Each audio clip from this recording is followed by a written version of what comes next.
They tell you the first thing you notice about a Vhaelen warship is the smell. That's wrong. The first thing you notice is that it doesn't make any sound at all. I was 17 standard years old, sitting on a crate of expired nutrient paste in the loading bay of a mining station nobody had bothered to name properly.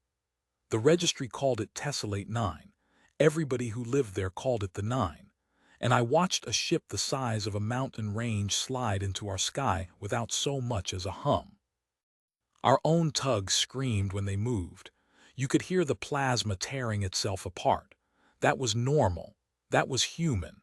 You built a thing, and the thing complained about being built, and you loved it a little for that. The Vhaelen ship just arrived, like a thought you didn't want to have. I remember my ration bar was halfway to my mouth. I remember I never finished it. I remember thinking, very clearly, in the stupid way you think when your brain hasn't caught up with your eyes. Oh, so that's what a coffin looks like when it's big enough for everybody. Part 1, the 9. Let me back up. You need to understand what we were before, or none of the rest of it will land. Tessellate 9 wasn't a colony. Colonies have flags.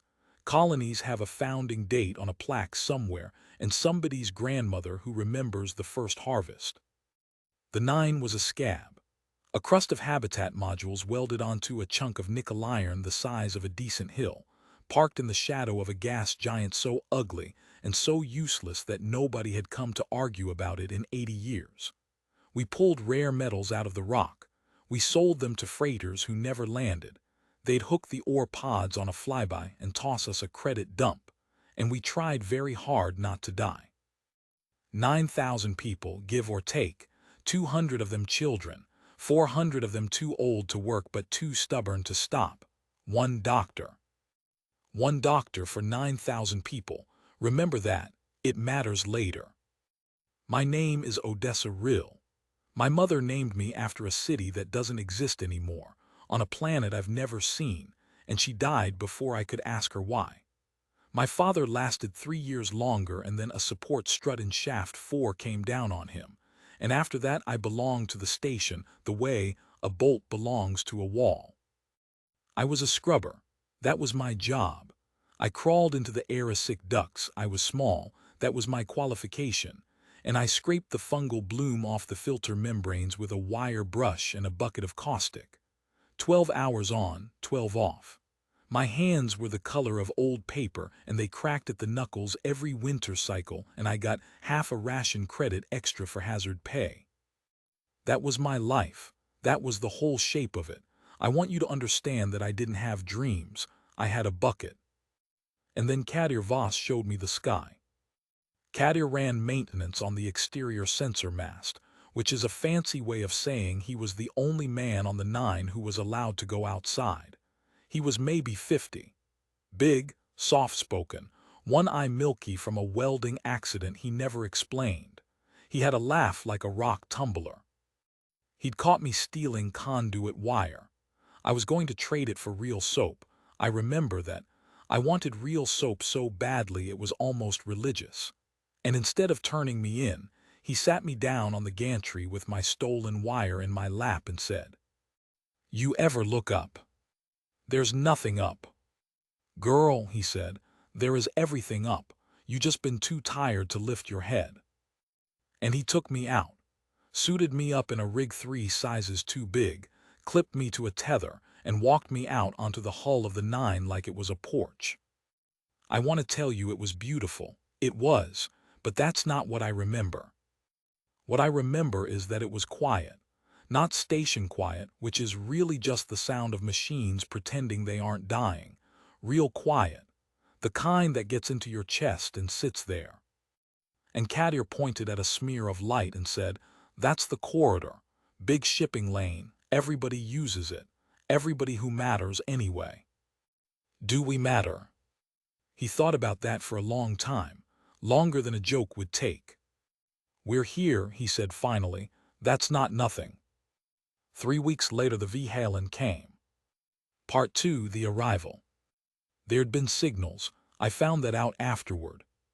Station Command, which was one woman, Administrator Vhaelen, and a comms array held together with prayer, had been picking up a carrier wave for 9 days. Non-human, structured, repeating. She hadn't told anybody. I don't blame her. What was she going to say? Hey, everyone, something's coming and we have 4 mining charges and a shotgun. So the first most of us knew was when the light changed. You get used to the light on a station. It's fixed. Gas giant on one side, throwing that sick amber glow through the viewports, and the station lamps doing their best on the other. It never changes. It's the one thing that never changes. And then it did.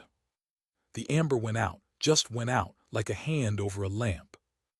I was in duct 17 when it happened, elbow deep in fungal slime, and the little viewport at the junction went from orange to black, and I remember I sat back on my heels and said, out loud to nobody, huh.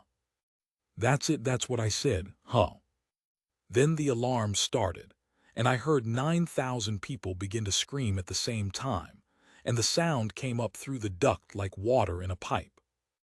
I got out through a maintenance hatch into HAB 3, and HAB 3 was already madness. You want to know what panic actually looks like?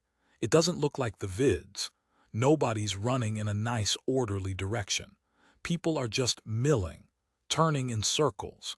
A man was standing in the middle of the corridor holding a chair, and I have no idea why he had a chair, and I don't think he did either. Old Nima Odessa, who ran the laundry exchange, was on her knees praying to a god I'd never heard her mention in 11 years.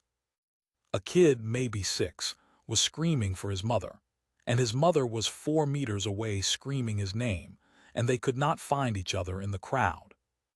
I pushed through. I don't know where I thought I was going. Up, I think, toward the observation deck, because if you're going to be killed by something, some animal part of you needs to see it first. The deck was packed, shoulder to shoulder, everybody staring out at the thing that had eaten our sky. Kadir found me there, grabbed my shoulder so hard it bruised. Odessa, Odessa. What is it? I said, and my voice came out completely flat. What is it, Kadir? I don't know. And that's when I understood how bad it was, because Kadir Voss knew everything. Kadir Voss had an answer for the shape of every cloud. He said, I don't know, and his one good eye was wet. The ship. I'll try. I've tried 100 times and I've never gotten it right, but I'll try. It wasn't shaped like anything. That's the first problem. Human ships are shaped. They're arrows or bricks or hammers because we build things to do something, and doing something has a direction. The Vhaelen ship had no direction. It was a mass of interlocking curves, black on black, and every surface of it seemed to be very slowly turning against the surfaces next to it, like the guts of a clock the size of a moon. And where the curves met, there was light, thin, red, capillary, running through the seams like something under skin. It breathed. I swear to you on my mother's name, it breathed. The whole structure expanded and contracted on a slow cycle, maybe once every 40 seconds, and every time it contracted the red got brighter. And it didn't make a sound. 9,000 people on that station, and on the observation deck, packed in like ore in a pod, we all went completely silent at exactly the same moment, not because anyone told us to. Because there are things your body knows before your brain does. Part 3, The Voice. The comms array lit up at 400 station time. Every speaker on the 9, every panel, every intercom, every personal unit, every warning klaxon, all of them at once, and they didn't crackle, they didn't distort, they came through perfectly, which was somehow the most frightening part. Our systems couldn't do that. Our systems couldn't produce a clean signal on a good day with a following wind. So whatever was speaking wasn't using our equipment. It was using our equipment as a suggestion. The voice said, "This body is designated Vhaelen. This is a reclamation. You will not be addressed twice." Perfect standard. No accent, no affect. It was like listening to a room read aloud. The mass you occupy is registered to the Vhaelen Concordance under prior claim. Your presence is a clerical condition. It will be resolved. I looked at Kadir. Kadir was looking at the floor. Compliance parameters. All biological units will assemble at the primary docking aperture. All biological units will submit to processing. Processing is not punishment. Processing is not negotiation. Processing is the administrative closure of an error. Somebody behind me, I never found out who, laughed. One short bark. The way you laugh when you've been hit and you can't feel it yet. You have 4 hours. And then it stopped. And the silence afterward was worse than the voice. I want to tell you what happened in those 4 hours, because this is the part that nobody tells you about. Everybody wants the battle. Everybody wants the last stand. Nobody wants the 4 hours. Vhaelen called an all-hands in the ore-sorting hall, because it was the only space big enough. And 9,000 people came, and they stood in the dust and the grinding smell of it. And she got up on a conveyor housing with a broken loudhailer, and she told them the truth. She said, "We have 4 mining charges, 3 sidearms, and a hull that leaks. There is no fleet. Nobody is coming. The nearest human military asset is 11 days out, and they do not know we exist." Somebody yelled, "Then what do we do?" And Vhaelen, I can still see her face, she was maybe 60, and she had this deep line between her eyebrows from a lifetime of squinting at bad numbers. Vhaelen said, "I don't know, but I'm not walking to that door." The argument that followed lasted 3 hours. And it was ugly, I need you to know that. This isn't the noble version. People screamed at each other. A man named Petro Vance, who I'd known my whole life, who'd given me sweets when I was small, stood up and said we should comply, and he wasn't a coward for saying it. He had 2 daughters, and he stood there with his hands shaking and said, "Maybe processing means relocation. Maybe it means a camp. A camp is alive." And a woman named Sable Okonkwo, who'd lost a leg and shaft for the same year my father died, said, "It means what it means, Petro. They don't have a word for us. We're a clerical condition." And Petro started crying, right there in front of everyone, and he said, I know, I have to say it, I have to have said it." And Sable went over and put her arms around him and held him while he cried. That's the part that ruins me. That's the part I still can't get through without stopping. 9,000 people who'd spent their whole lives hating each other over ration credits and shift rotations. And in the last 4 hours of the world, they held each other. At hour 3, Vhaelen made the call. "We fight." And the hall didn't cheer. That's the thing, nobody cheered. 9,000 people just nodded, slowly, one by one, like people agreeing to something they'd already decided in private and were only now finding out everyone else had decided too. Sable said, "With what?" And Vhaelen looked out over that dusty hall full of miners and scrubbers and cooks and the one doctor, and she said, "With everything we've got, which is nothing, which means they won't be expecting it." Part 4, what we had. Let me tell you what we had. We had 4 seismic charges, mining ordnance, designed to crack rock, not armor, each one about the size of a barrel, each one with a shaped charge core that would punch a hole in a nickel iron seam roughly the width of a man. We had the 9 itself, which nobody thought of as a weapon because it wasn't, because it was a scab. We had 11 mining tugs, ugly, slow, tough as a bad marriage. Fusion torches on the back, magnetic grapples on the front, and a pilot cage with a viewport that was mostly scratches. We had 9,000 people, of whom maybe 3,000 could physically fight, and none of whom had ever fought anything. And we had Kadir Vos, who had spent 30 years walking on the outside of things, and who, at hour 3 and 40 minutes, standing in the ore hall with his hands in his pockets, said, "Bell, can I say something stupid?" "Please." "That ship's got no engines." The hall went quiet. "It's got no engines," he said again. I've been looking at it for 4 hours. There's no drive signature, no thermal bloom, no exhaust geometry, nothing.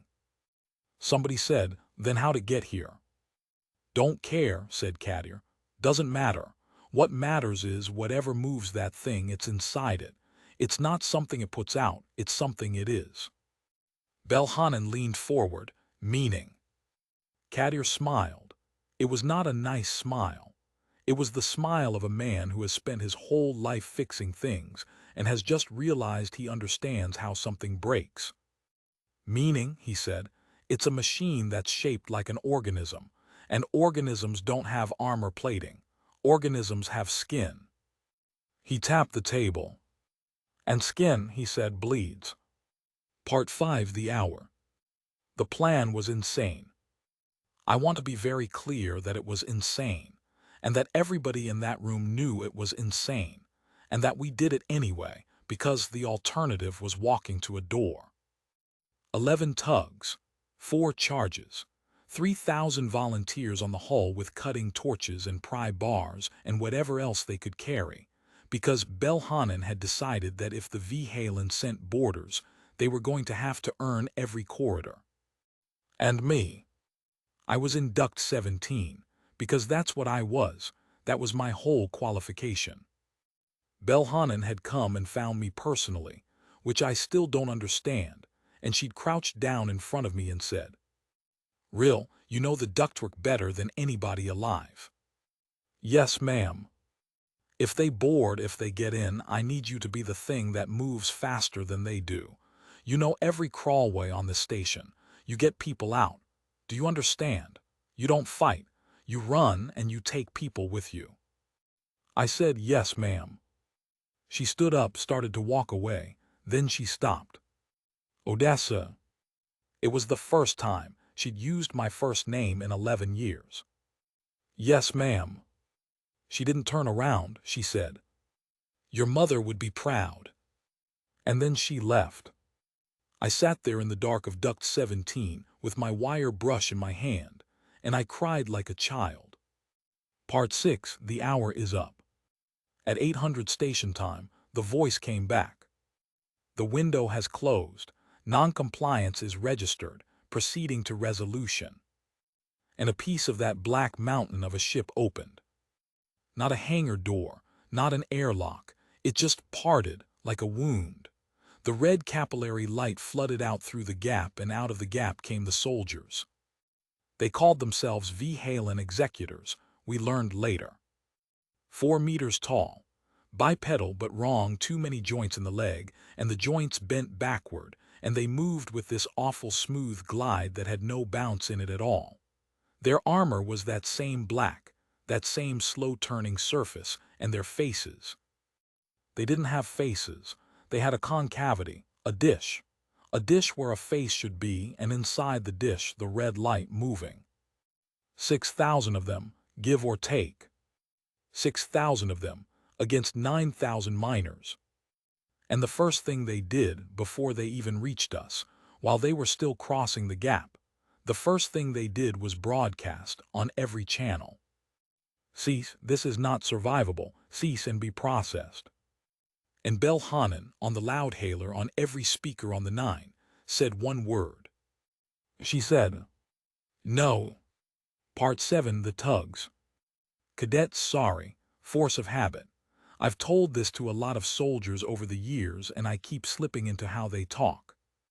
The tugs went first. 11 of them, piloted by 11 people who had, collectively, 0 hours of combat experience and about 400 years of hauling rock. They didn't fly at the Vhaelen ship. That would have been suicide, and worse, it would have been stupid suicide. They flew at the executors. You have to understand the numbers. 6,000 soldiers crossing 11 kilometers of open vacuum in loose formation because they weren't worried. They had no reason to be worried. They were 4-meter armored gods, and we were rats in a tin can. And 11 mining tugs came at them broadside at full burn, with their magnetic grapples cycling. Magnetic grapples, for the record, are designed to grab a 200-ton ore pod moving at differential velocity and stop it. The first tug, piloted by a woman named Inez Barrow, 41, 2 kids, terrible at cards, went through the executor formation at 1,100 meters per second with her grapple field at maximum spread. She caught 200 of them. Just caught them, snatched them out of the vacuum, slammed them into each other and into her hull and kept going. I watched it on a cracked monitor in Duct 17, and I heard myself make a sound I had never made before. The Vhaelen were not designed for that. They were armored against energy weapons. They were armored against kinetics. They were not armored against being grabbed by a magnet and hit with another one of themselves. Inez Barrow made 4 passes. 4.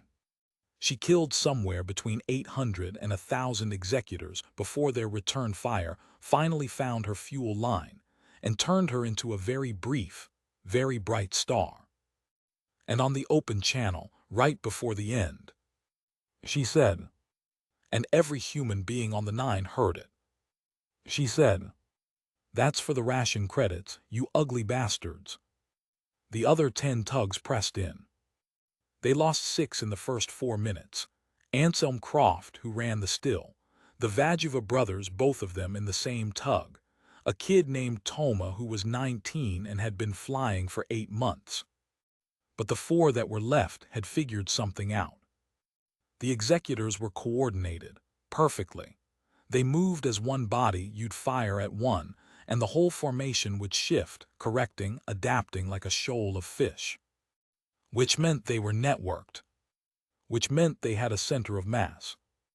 And Kadir Voss, sitting in the back of Belhanen's command shack with a cold cup of tea, looked at the formation drift and said, "There, the bright one, second rank port side, everything's moving relative to him." Belhanen said, "You're sure?" Kadir said, "No." And then he said, "Do it anyway." Part 8, the charge. Petro Vance flew the charge.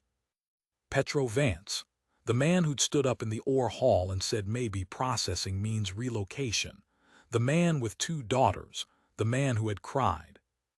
He came to Belhanen an hour before the assault and he said, "Give it to me." She said, "Petro." He said, "I said the thing. In the hall, I said the coward's thing. And I meant it, and I'd say it again because I wanted my girls to live." His voice cracked. "But they're going to live either way, Bell. Either they walk through that door or they don't. And if they don't..." He stopped. He wiped his face with the back of his wrist. "If they don't," he said, "I want them to know their father was the one who rang the bell." He flew a tug with a seismic charge strapped to the grapple arm, full burn from the 9's shadow. The executors saw him coming. Of course they did. They tracked him for 6 kilometers and they put everything they had into him and they hit. They hit him at 4,000 meters. They took the whole starboard side off. They turned his tug into a spinning wreck of scrap and fire. And Petro Vance, who had cried in the ore hall, who had 2 daughters, who was a coward by his own account. Petro Vance flew a spinning wreck of scrap and fire straight into the bright one. The charge went off. I have seen a lot of things since then. I have seen the Reach Nebula from a survey deck. I have seen a Kadir-class dreadnought. Yes, they named them after him. I'll get to that. Come out of slip space over Terra with its running lights on. I have never seen anything like the moment the executor formation stopped. 6,000 soldiers, perfectly coordinated, moving as one body. And then their center of mass went white, and they stopped. Not fell, not scattered, stopped. Every one of them, mid-glide, frozen in the vacuum like a photograph. For 11 seconds. I counted. I was watching a cracked monitor in an air duct and I counted, out loud, and I don't know why. 11 seconds. And then they started moving again, but wrong, out of sync. Some of them drifting, some of them firing at nothing, some of them just turning slowly like a man looking for a sound.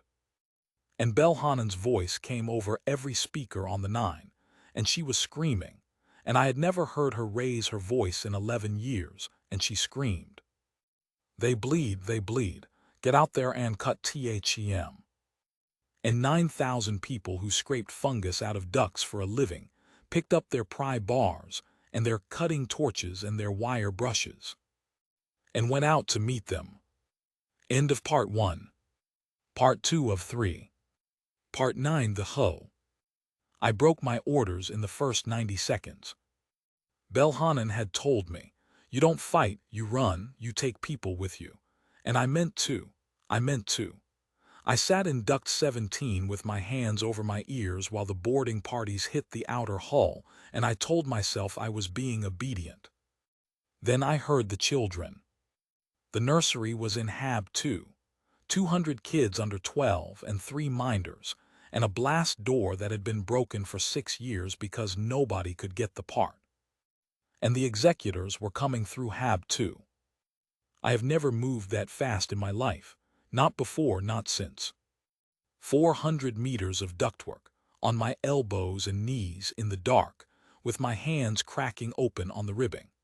I came out of a vent into the nursery corridor, and there was a woman named Vhaelen standing in front of the broken blast door with a fire extinguisher in her hands. Just standing there, holding a fire extinguisher, in front of 200 children. And at the end of the corridor, an executor was coming. 4 meters tall, backward knees, that awful glide. She looked at me. Vhaelen looked at me, and I will remember her face until I die because there was no fear in it. There was irritation. She was annoyed, like a woman whose shift had run long. She said, get them out, I'll hold it. I said, Vhaelen, that's a fire extinguisher. She said, get them out. I got them out. 200 children through a maintenance duct built for one small girl with a bucket. I don't know how. I have thought about how for years, and I don't know.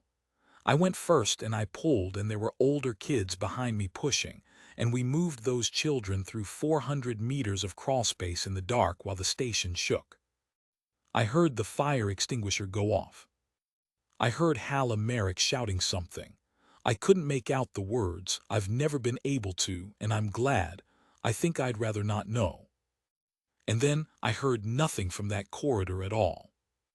We came out in the ore hall. And the ore hall was God. The ore hall was a battle. Miners with cutting torches, swarming an executor 4 at a time, going for the joints, going for the seams because Kadir had been right. The thing wasn't armored, it was skinned and skin cuts. I saw Sable Okonkwo, one-legged, braced against a conveyor housing, drive a hydraulic rock splitter into the dish face of an executor and pull the trigger.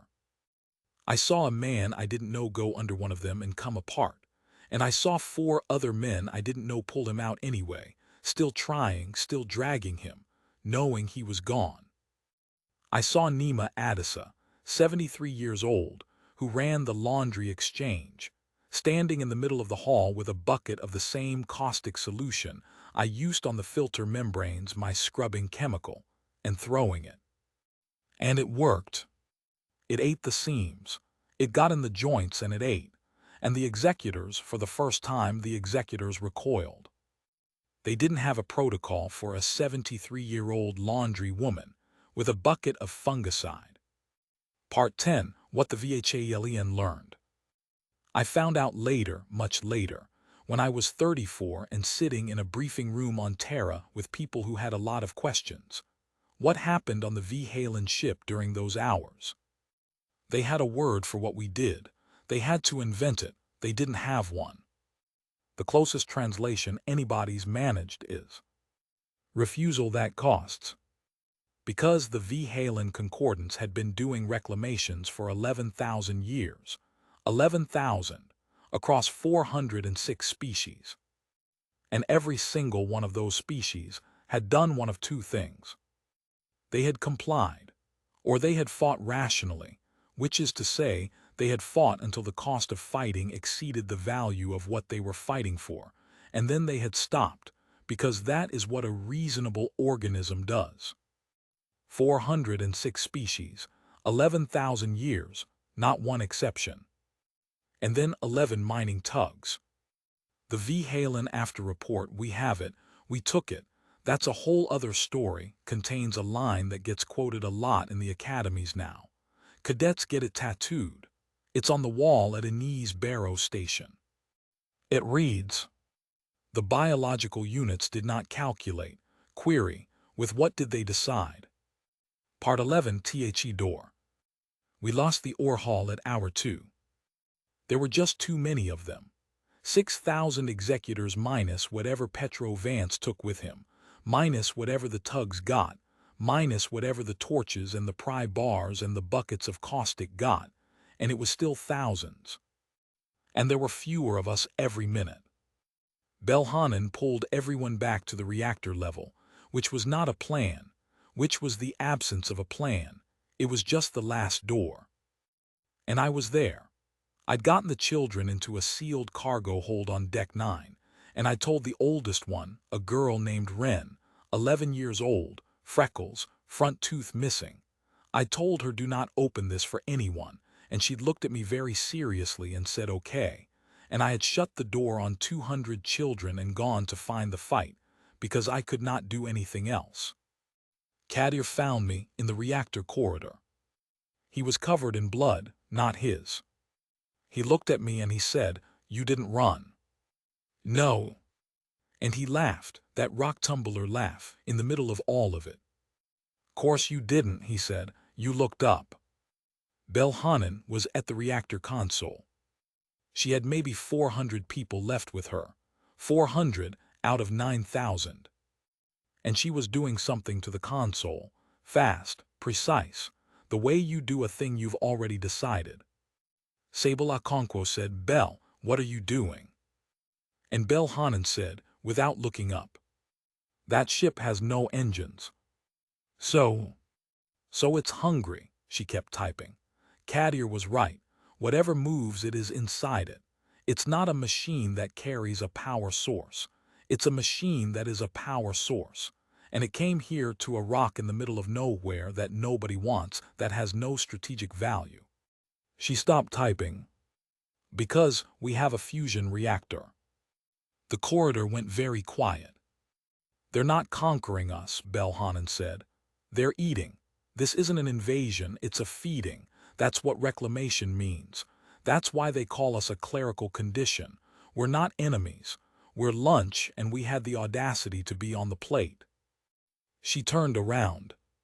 "So I'm going to give them the meal." Part 12 The meal. Here is what Vhaelen did. She overrode every safety on the Nine's fusion core.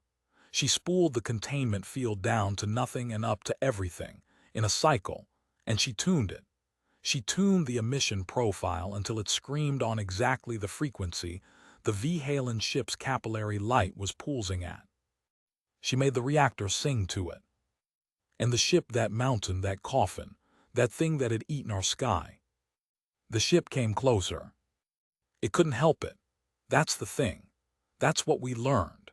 It was a machine shaped like an organism, and organisms eat, and 11,000 years of never once being lied to had left it with absolutely no defense against a woman with a broken loudhailer and a very bad idea. It docked with us. It docked with us, and it opened that wound in its side, and it reached for the core with something I don't have a word for. And Vhaelen blew the containment. I was on Deck 9. I had gone back for the children. I had gotten them into the cargo hold, and I had gone back, and I was in the hold with them, all 200 of them, holding the door. The blast came up through the station, like the hand of God. And the cargo hold, which was rated for ore, which was rated for a 200-ton pod, dropped from 4 meters, which was the toughest single structure on the Nine, blew free of the station on a wave of plasma and went tumbling into the dark. 201 people. 200 children and me. I watched the Nine die through a crack in the hold door. I watched a fusion core the size of a house detonate inside the mouth of a Vhaelen worldship. I watched that black mountain, that ancient thing, That 11,000-year-old machine that had never once been told no. I watched it come apart from the inside like a man choking. The red capillary light went out in sections, whole regions of it just dimming, one after another, like lights going off in a building at the end of a shift. And the last thing I saw before we tumbled out of range was the ship trying to close, trying to pull itself back together, curve over curve, all those slow-turning surfaces grinding. And failing. Part 13, The Dark. We were in that hold for 19 days. 200 children, one 17-year-old scrubber, emergency air scrubbers rated for 8 hours. I'm not going to tell you all of it. Some of it isn't mine to tell. A lot of those kids are grown now, and they have their own version, and some of them don't talk about it at all, and that's their right. But I'll tell you this. On day 4, the air started going bad, and I did the only thing I knew how to do. I crawled into the ductwork.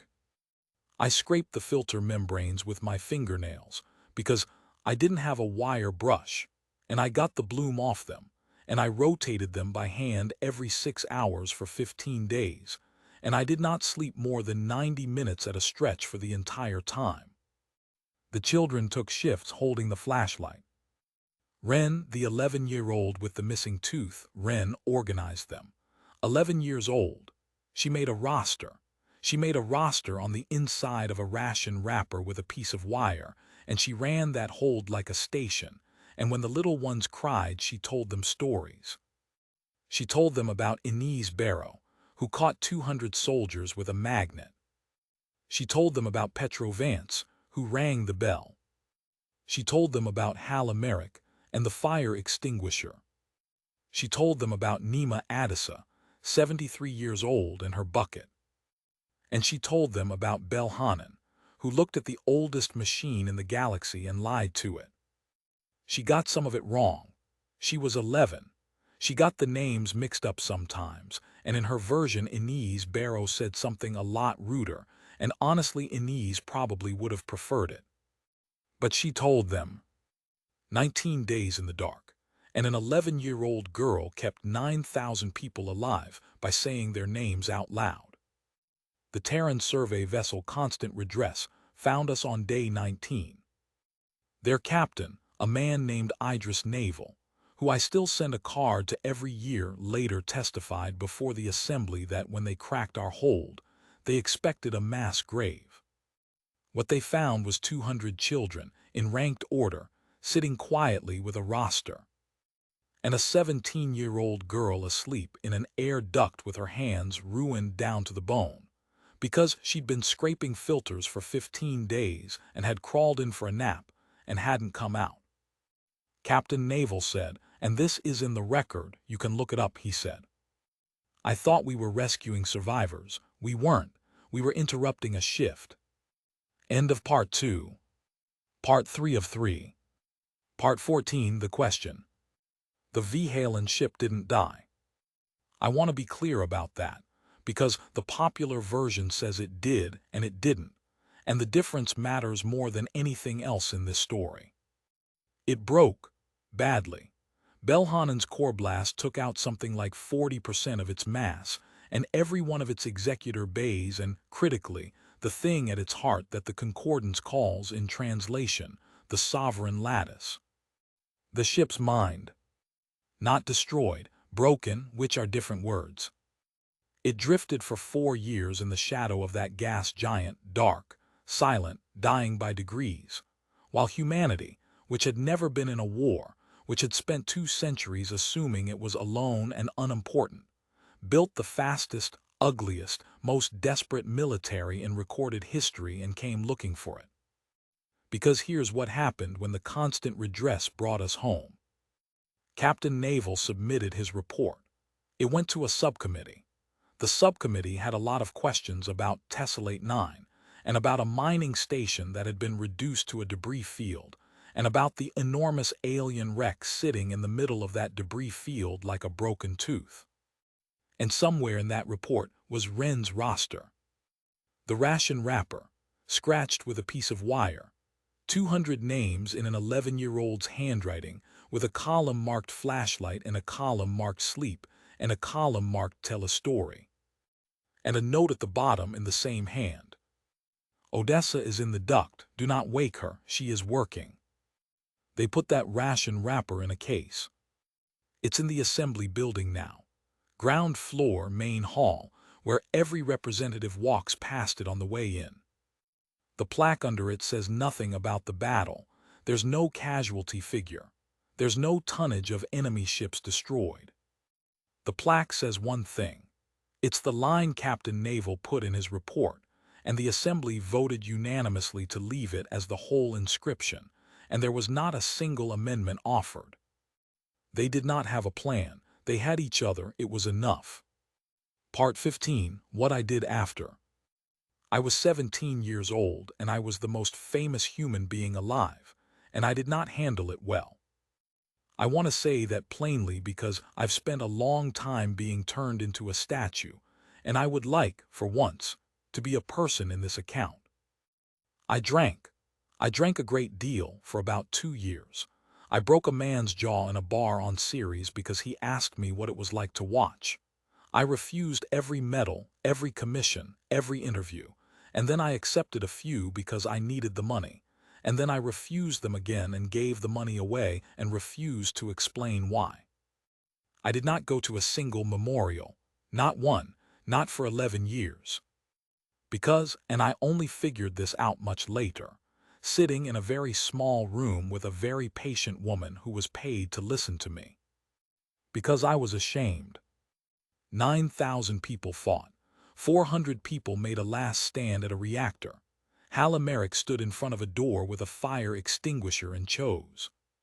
And I hid in a duct. I hid in a duct and scraped a filter, which is the only thing I have ever known how to do, and I lived, and they didn't. And for 11 years I could not find a way to make that arithmetic come out right. Kadir Vos found me. Of course he did. Kadir Vos survived. He was on the outside. He was on the hull in a suit, cutting an executor's leg off with a plasma torch when the core went, and the blast waved through him 9 kilometers and he survived it, because he was Kadir Vos, and the universe had apparently decided that some men are load-bearing. He found me in a very bad apartment on a very bad station, and he sat down on my very bad couch, and he did not say anything for about 10 minutes. Then he said, "You still not looking up?" And I said, "Don't." And he said, "Odessa, Vhaelen had a fire extinguisher and a door. You know what you had?" I didn't answer. "You had 200 children and a duct," he said, "and you did exactly what she did. You stood in the way. It's just that your way was 400 meters long and made of tin." I said, "It's not the same." And Kadir Vos, who had walked on the outside of things his whole life, who had shown a stolen wire thief the sky, who had looked at a mountain that ate a sky and said it's got no engines. Kadir Vos said, "You're right, it's not the same. She saved 200 children for about 4 minutes." He leaned forward.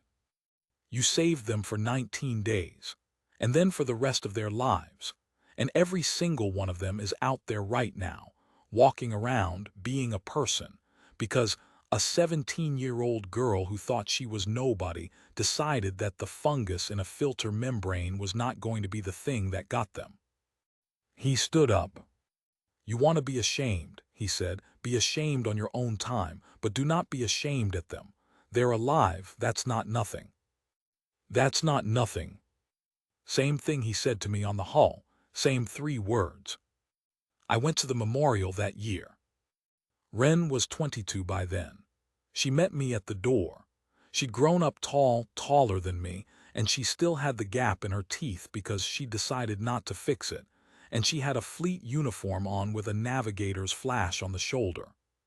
She looked at me for a long moment, and then she said, very quietly, "You didn't wake up for 2 days, on the redress. We were all standing around your bunk and you didn't wake up, and I thought." She stopped. She was 22 and she was a fleet navigator and she was crying in a doorway. I thought I'd killed you, she said. With the roster, I thought I'd worked you to death and I'd never even said.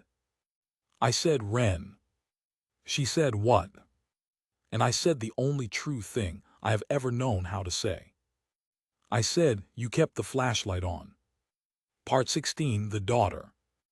And now I have to tell you the part you came for, the part with the title on it, the part that gets me stopped in corridors by cadets who want to know if it's true. It's true. I was 34 years old, and I was a warrant officer in the Terran Reclamation Corps, and I was on the boarding party that took the Vhaelen worldship. 4 years it drifted. 4 years we built.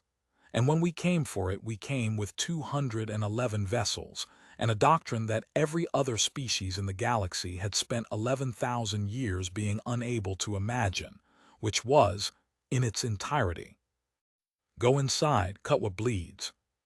I was there because I knew ducts. That was it. That was still, after everything, my entire qualification. They put a rifle in my hands and a rank on my collar, but the reason Warrant Officer Odessa Rill was on the third boarding wave into the Sovereign Lattice was because Fleet Intelligence had studied that ship's internal geometry for 4 years and concluded that it was, structurally, an enormous system of ducts.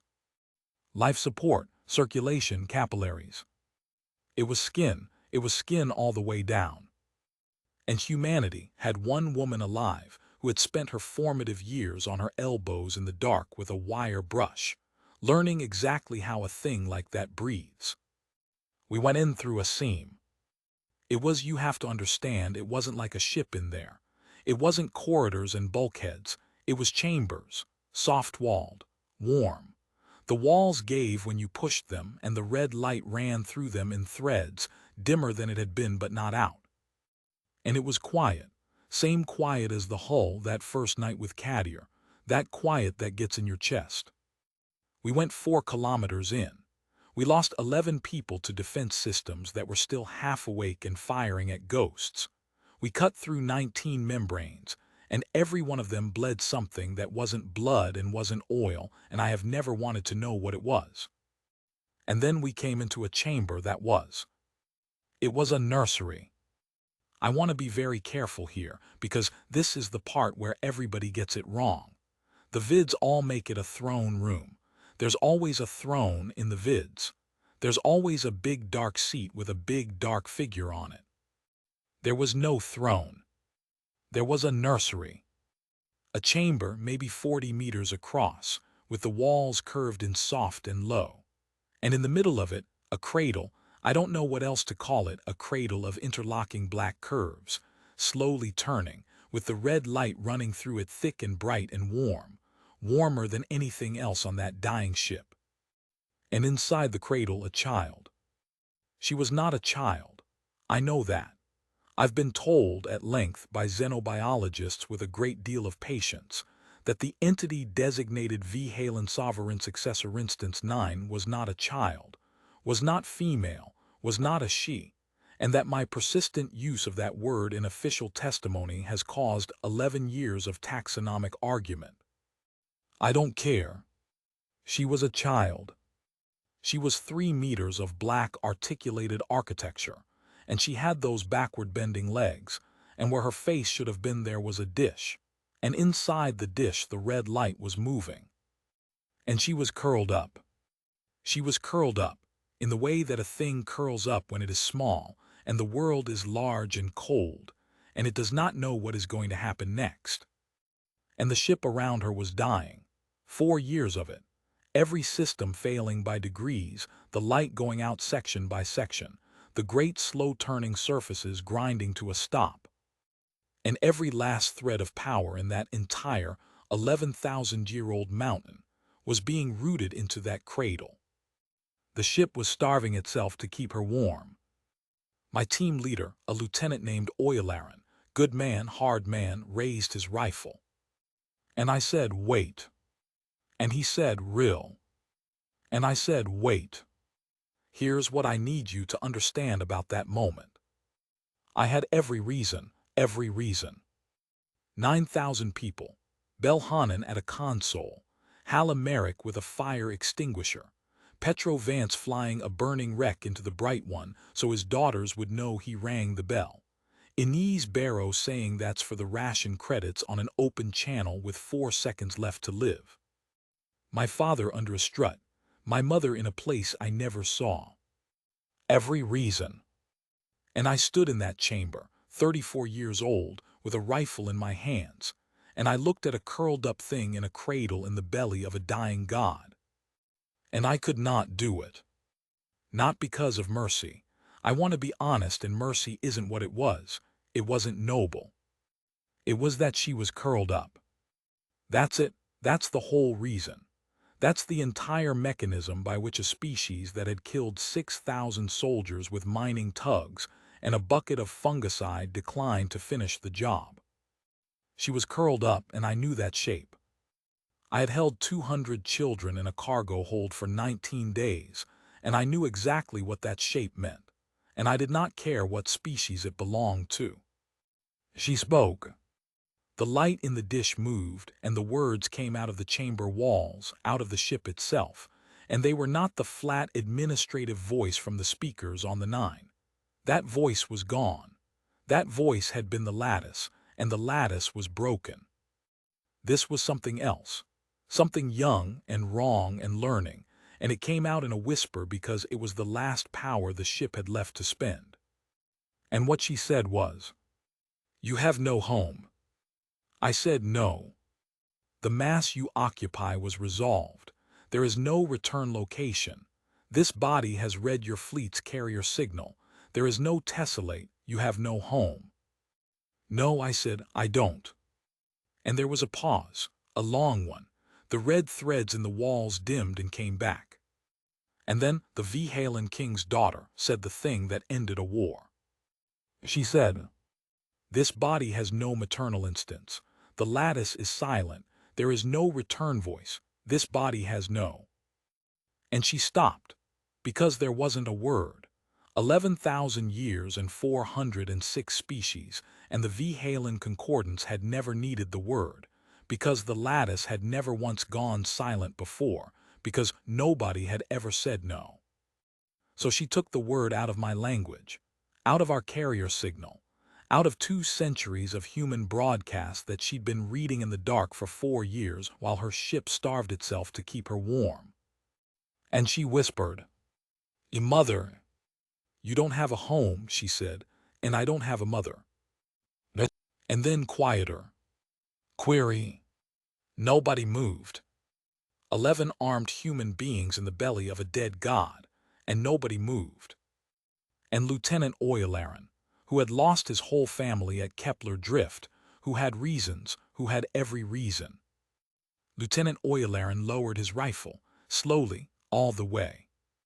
And he said, without looking at me, in a voice I'd never heard from him, "Rill, that's your call."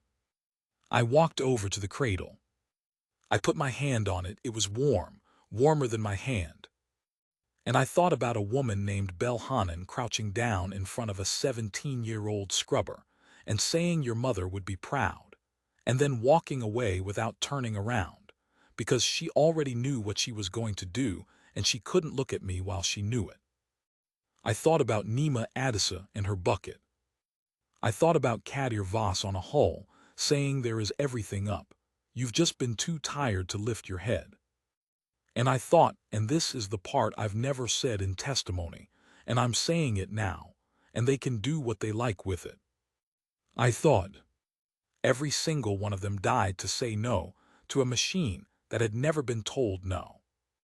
And what's the point of teaching the galaxy a word if you don't stay around to teach it the next one? I said, okay. The light in the dish moved. Clarify. And I said, 34 years old, hands still cracked at the knuckles from a wire brush and a bucket of caustic, standing in the ruins of the thing that ate my whole world.